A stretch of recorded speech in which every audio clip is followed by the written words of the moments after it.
अत्यंत प्रसन्नता की बात है कि मतदान, चुनाव जिसे हम राष्ट्रीय महापर्व भी कह सकते हैं, भारत सरकार के चयन का यह एक विधान है। उत्तम से उत्तम, मजबूत से मजबूत, सशक्त सरकार का चयन हम करें, जिससे राष्ट्र सर्वांगीण विकास के पथ पर अग्रसर हो और उसकी सीमाएं सुरक्षित हों, आर्थिक शक्ति में भी देश अत्यंत समृद्ध बने, सैन्य शक्ति भी उसकी अत्यंत सुदृढ़ हो। इस सब के लिए एक सबल, समर्थ, सशक्त, त्वरित निर्णय लेने वाली, बिना किसी के ऊपर आधारित एक पूर्ण बहुमत वाली सरकार चाहिए। और ये सरकार चुनने का जो कार्य है, ये उस राष्ट्र की जनता ही करती है। इसलिए वस्तुतः ये सरकार चुनने का कार्य नहीं है, भारत माता के सच्चे सेवकों के चुनने का ये कार्य है। इसलिए हम इसे, मतदान को, भारत माता के प्रति अपनी भक्ति ही मानते हैं। मतदान नहीं है वस्तुतः अपने भाव का, राष्ट्रभक्ति का, मातृभक्ति का, भारत माता के प्रति अपने समर्पण और आदर भाव का यह एक प्रतीक है मतदान। सभी लोगों को मतदान अवश्य करना चाहिए। बड़े दुख की बात है, बड़ी पीड़ा की बात है कि इस बार मतदान का प्रतिशत बहुत ही निराशाजनक रहा।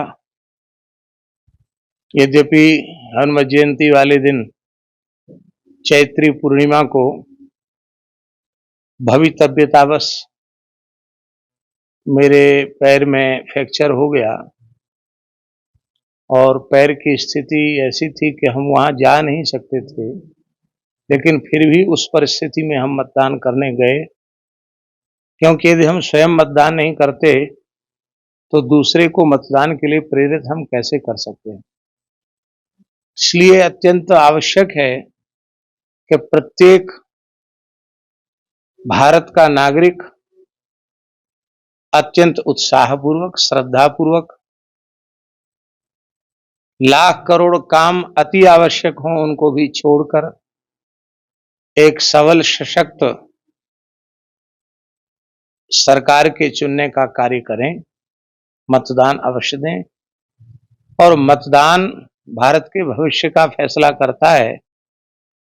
इसलिए प्रत्येक बुद्धिमान व्यक्ति को अत्यंत विवेक पूर्वक मत देना चाहिए। किसी प्रलोभन में, किसी बहकावे में, किसी झांसे में बिल्कुल भी नहीं आना चाहिए और विवेक पूर्वक राष्ट्र के सर्वांगीण विकास के लिए मतदान करना चाहिए। यदि व्यक्तिगत रूप में मुझसे कोई पूछे तो मैं तो ये कहूंगा कि मतदान न करने वाला राष्ट्र के प्रति अपराधी है, भारत माता के प्रति अपराधी है, और उसे भारत सरकार की जो विशेष सुविधाएं मिलती हैं, जो भी हम भारत के नागरिक हैं, नागरिक होने के नाते हमें जो सुविधाएं प्राप्त हैं, उन सुविधाओं से वंचित किया जाना चाहिए। मतदान न करना, मतदान की पात्रता होने पर भी मतदान न करना, यह एक प्रकार से राष्ट्रद्रोह की श्रेणी का अपराध माना जाना चाहिए। उस व्यक्ति को दंडित किया जाना चाहिए, उस पर जुर्माना लगाना चाहिए। उसने मतदान क्यों नहीं किया?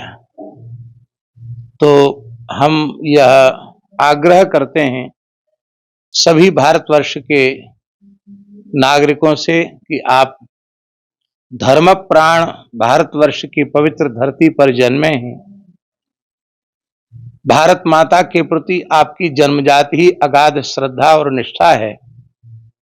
भारतवर्ष के जो सनातन मूल्य हैं, उन मूल्यों की गरिमा महिमा को आप अच्छी प्रकार से समझते हैं, तो आप अब जो भी चुनाव के चरण बचे हैं, उन मतदान के चरणों में आप लाख करोड़ काम छोड़कर उत्साह पूर्वक, प्रसन्नता पूर्वक, कमर कस के, विवेक पूर्वक अवश्य ही मतदान करें। प्रत्याशी को चुने, पार्टी को चुने, प्रत्याशी को चुने, इतना ही नहीं, आप वह विचार अवश्य करें कि भारत का सर्वांगीण विकास, भारत की गरिमा, भारतीय सनातन मूल्यों की सुरक्षा किसके हाथ में है और किसने यह कार्य किया है, इस बात पर विचार अवश्य करें। भगवान श्री राम का पवित्र मंदिर, जिसकी प्रतीक्षा हम सैकड़ों वर्षों से कर रहे थे, जो केवल भारत ही नहीं, इस धरती की मानवता का एकमात्र आदर्श हैं भगवान श्री राम। उन भगवान श्री राम के मंगलमय जन्मस्थल पर एक विवादित इमारत थी और उसके ध्वस्त होने के बाद कितनी प्रतीक्षा थी देशवासियों को कि वहां भव्य राम मंदिर का निर्माण हो। आज लाखों लाखों लोग भगवान श्री राम लला का मंगलमय दर्शन करके आनंद का अनुभव कर रहे हैं। देश में एक बहुत बड़ी क्रांति आई है।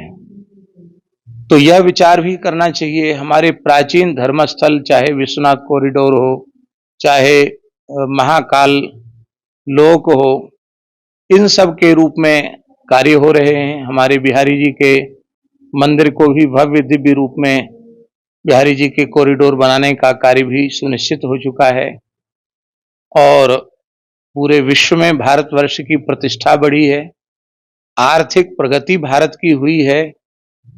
और पहले भारत को सबकी डांट और झिड़की सहनी पड़ती थी, आज वैश्विक समस्याओं के समाधान के लिए विश्व भारत की ओर देख रहा है। इससे बड़ा सौभाग्य का, गौरव का क्षण क्या हो सकता है। कश्मीर, जहां हम भारतीय ध्वज फहरा नहीं सकते थे, आज वहां शान से भारतीय ध्वज लहरा रहा है और वह राष्ट्र के मुख्य विकास की धारा में जुड़ गया है 370 और 30 के समाप्त होने के बाद। तो इन सब कार्यों को, जो बहुत लंबे समय से देश की स्वतंत्रता के बाद से जिन सरकारों के शासन काल में वे ऐसे मुद्दे बन गए थे जिनको लोग नासूर कहते थे, उनकी भी चिकित्सा हुई, उनका समाधान हुआ। देश की शेष समस्याओं का भी समाधान होगा।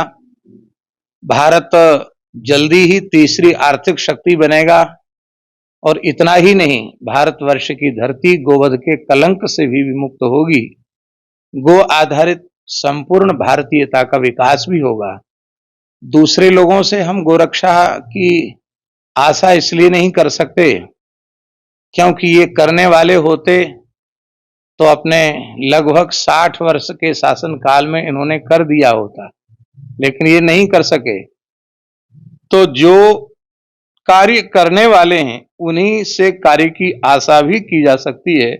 इसलिए मेरा भारतीय जनता से अनुरोध है कि आग्रह है कि वे जाति, मत, पंथ और वर्ग, पार्टी, आपसी भेद को सर्वथा भुला करके जो भी भारत के पवित्र नागरिक हैं, वो भारत के सर्वांगीण विकास के लिए एक समर्थ और सशक्त सरकार को चुने, जिन्होंने देश की ज्वलंत समस्याओं का समाधान किया है। नारायण। अगर बात करें तो कुछ संत खुले मुंह से भारतीय जनता पार्टी का समर्थन कर रहे हैं।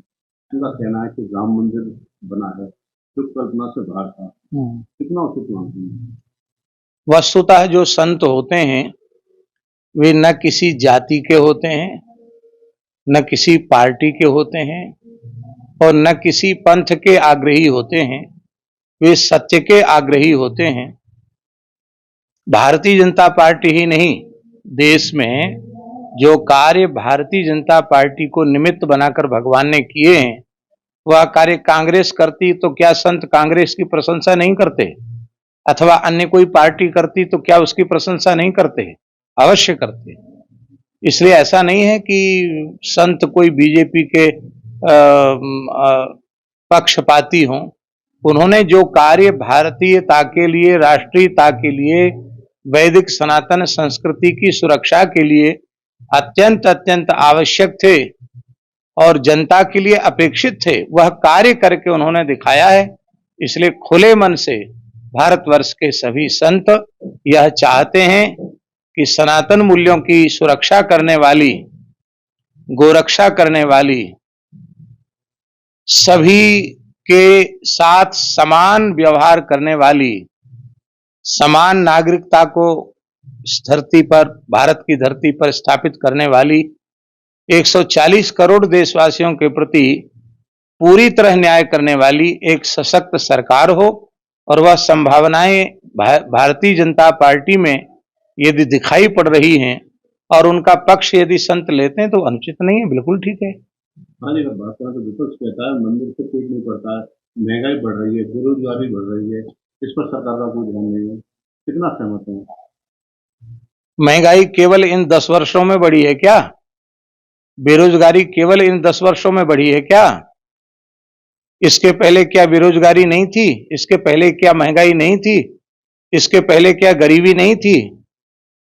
गरीबी उन्मूलन का कार्यक्रम जब से देश स्वतंत्र हुआ है तब से लगातार चल रहा है, लेकिन क्रियात्मक रूप से कहां वह कार्य संभव हो पाया? आपको स्मरण होगा कि उस काल में तत्कालीन देश के प्रधानमंत्री ने ही कहा था कि यदि हम 1 रुपया विकास के लिए भेजते हैं तो उसमें इतना अंश वो कहां चला जाता है इसको नहीं कहा जा सकता है, उसका इतना अंश ही विकास के कार्य में लगता है। आज पूरा का पूरा पैसा विकास के कार्य में लग रहा है, गरीब के खाते में जा रहा है, गरीबों को मुफ्त राशन मिल रहा है। और ऐसा भी नहीं, गरीबी की रेखा से भी लोग बाहर आए हैं। बहुत बड़ी संख्या में गरीबों के लिए घर निर्माण हुआ है, उसमें कोई जाति का और किसी धर्म का भेद नहीं रहा है। जो भी सरकार की सहायता के पात्र हैं उनको मिल रही है सरकारी सहायता, आगे भी मिलेगी। तो इसके लिए केवल भारतीय जनता पार्टी को दोष देना या वर्तमान शासन को दोष देना मेरे विचार से उचित नहीं है, क्योंकि ये दोष देने वालों को पहले अपने चरित्र के ऊपर देखना चाहिए।